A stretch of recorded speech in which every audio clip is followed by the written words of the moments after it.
Good passing here. Here's the chance. Well, it's a goal that's been on the cards. The better team.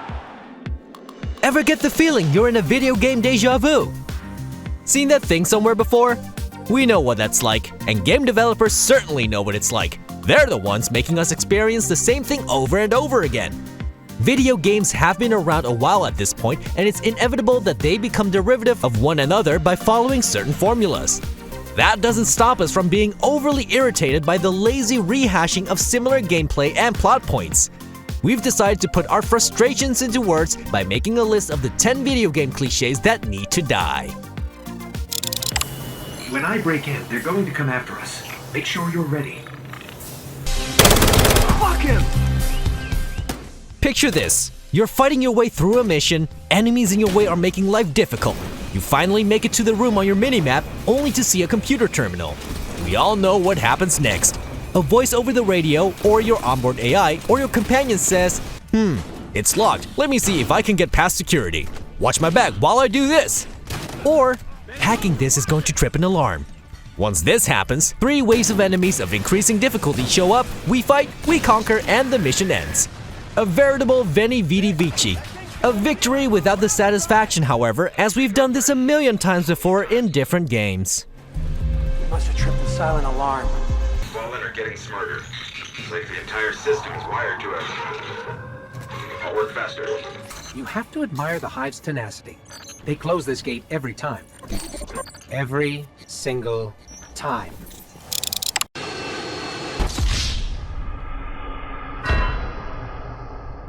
Sometimes game developers will advertise the incredible new destruction physics in their brand new upcoming game, showcasing the effects of ramming a car into a wall, or another car, or a lamppost. But then, when the game is released and we're treated to the same destruction derby, we try taking down a tree. After the dust settles on the twisted metal remains of the car, we see that the tree has not even got a dent in it.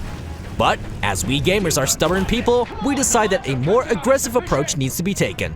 So naturally, a tank comes into play, and it also fails at doing the job. We are left to wonder why so many games opt to make trees indestructible as we fire up the Apache helicopter. First, start by masticating. Did you say masturbating? Listen again, Marvin. Am I listening here? Masticating vigorously to really cleanse your... Attack. Confident.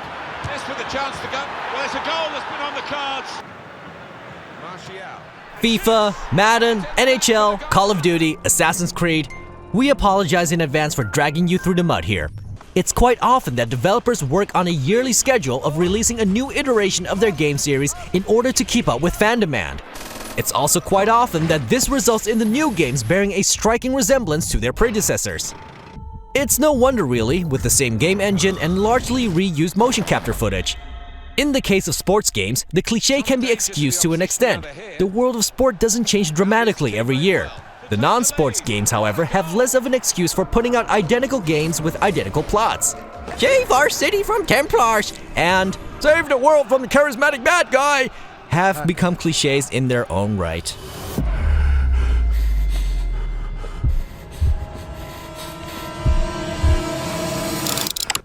Jeez.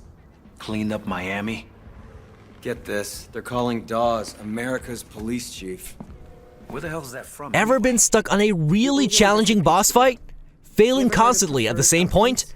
But instead of getting straight back into the fight, you're forced to watch the boss pontificate endlessly in an unskippable cutscene. This then happens so often that you begin to mock the boss as he talks. You begin to trash talk the screen while frantically pressing buttons to skip the monologue. To no avail. The developer has pulled that old trick out of the bag again because they want you to watch every cutscene in the game and they'll be damned if you're allowed to skip. Best use these moments for toilet breaks or an opportunity to let your family know you're still alive. Nice dick. Haven't trained the old lizard since level. Right, so it's totally acceptable to have quicktime events in a game. Sometimes they genuinely add to the intensity of a moment. But sometimes, we're looking at you, Infinity Ward, they're just unbelievably inane and pointless, as seen here.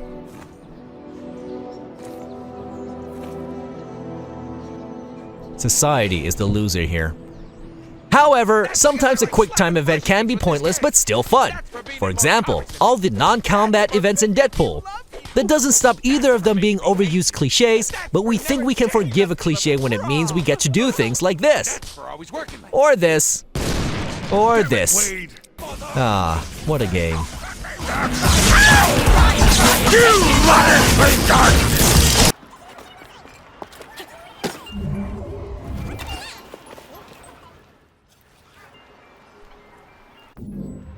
It's perfectly understandable that game developers want to put in some collectibles to increase the overall replayability of their game. Some developers even reward us for our efforts, like a new skin or a special weapon with overpowered stats. Some developers, however, do nothing of the sort and force us completionists to hunt their stupid little tokens for hours on end with absolutely no reward for our efforts. At least give us some proper gamer score or something.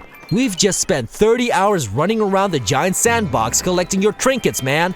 Give us some way to validate our insanity.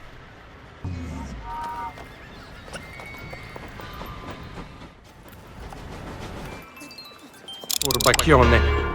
Have you heard anything about my brother Francesco? Cesare is dealing with him. I hope he's all right. Next up is a cliche that's about as lazy as the writing for a Michael Bay film. We've all been there. A character is suspicious of another character within the game, so naturally you get tasked with enabling your paranoid friend by following the suspect individual. But don't get too close because you might get recognized, and you'll have to start following them all over again. Using this plot device is acceptable from time to time when called upon, but early iterations of franchises such as Assassin's Creed or Grand Theft Auto use this particular mission structure so often. It simply stopped being an enjoyable way to pretend you're Jason Bourne and became a part of the game where we all got up for some food. And do not get us started on the chase version of these missions. Seriously, don't. Okay, fine, we don't like them either.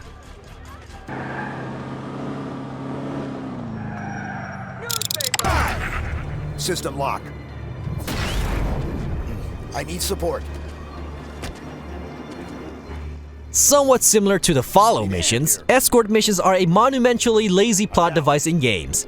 But it's not really their existence that it's lazy, it's that game developers have yet to create NPCs with good enough AI to be able to follow your character without randomly wandering into the highway and getting blown to bits by an oncoming truck. Or standing out in the open as enemies launch grenades from all sides, forcing you to constantly have to revive your fallen comrade. Or worse, fail the mission due to their own terrible artificial intelligence. So the fact that developers still add missions like this in their games, despite having AI with prenatal cognitive abilities, makes it a lazy cliche. Hello? Can anyone hear me?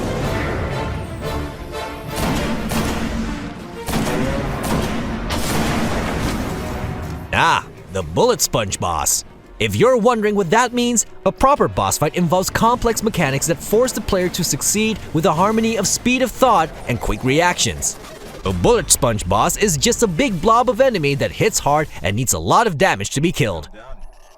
There's not much to it, it's just a matter of time rather than effort or skill.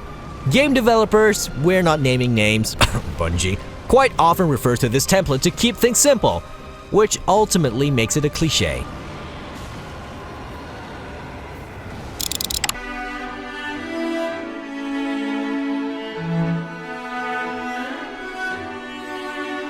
Ever get the feeling you're in a video game deja vu? Seen that thing somewhere before? We know what that's like, and game developers certainly know what it's like. If you're wondering why that sounded familiar, it's because it was the intro to the video. We would have to put it in backwards for added effect, but it doesn't make any sense then. The point we're trying to make is that developers very often repurpose the maps or levels they've designed for other missions, except they just reverse the start point. Once again, not naming any names. Bungie. Early Destiny really had a lot of these cliches. The first batch of DLC released was guilty of this little ploy from time to time. And those are the 10 video game cliches that drive us mad. Do you have any other cliches that make you want to throw your game out the window? Let us know in the comments and remember to like, share, and subscribe for more content here at ZoominGames. Seriously, roll credits. We're done here.